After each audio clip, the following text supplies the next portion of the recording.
Hey, thanks for joining us. You may have heard of the saying, if you have the choice to be right or to be kind, always choose to be kind, which is why Collett is joining me and chatting about how we can raise kind kids.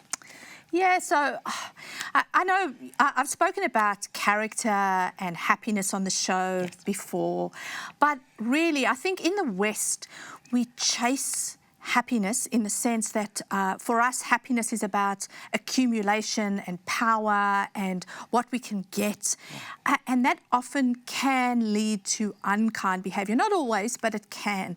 And I think we're thinking of our ego. Yeah, and what we can get for ourselves rather than looking out. And what's fascinating is there's a study done by Harvard. It's called there's a project called the Make Caring Common project.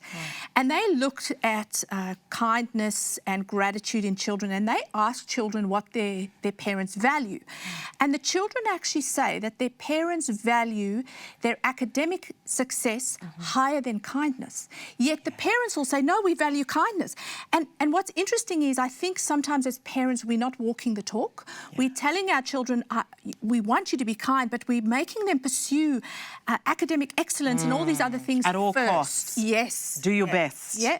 And that can be twisted with maybe becoming more selfish. Yeah, and not that those things are bad, but it's all about what can I get.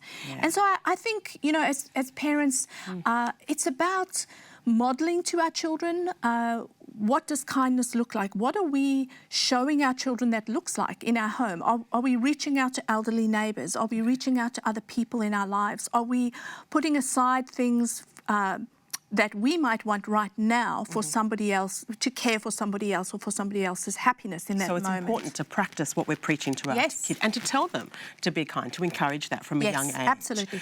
But I don't think it's kindness at all costs. We also need to be careful because I talk about raising children who are both know that they are love-worthy, so they are worthy of being treated with respect and kindness themselves, but also children who are love-able, so reaching out. If we only teach one or the other, we risk having children who believe that they are always love-able but don't see their own worth. We risk them being exploited. And so we need to just be careful that we don't say to children, well, you need to be kind even though you're being in an abusive relationship.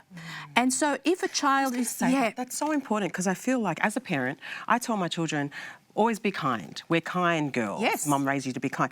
But if another child is not so kind to them, do they stick around and just keep being kind to this person? Or you know, because I have said to them, no, these people are not your peeps. Yes. You do not roll with these peeps.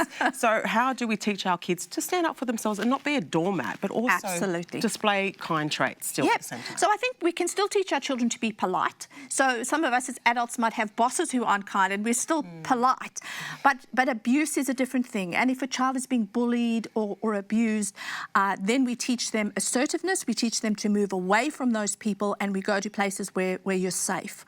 But in general, kindness is the principle that we are instilling in our children. Reach out to the marginalised, look at those who are left out, put aside things for your siblings, of yourself for your siblings on certain days. That's kind. Thank you so much, Collett. And there you have it. Choose to be kind.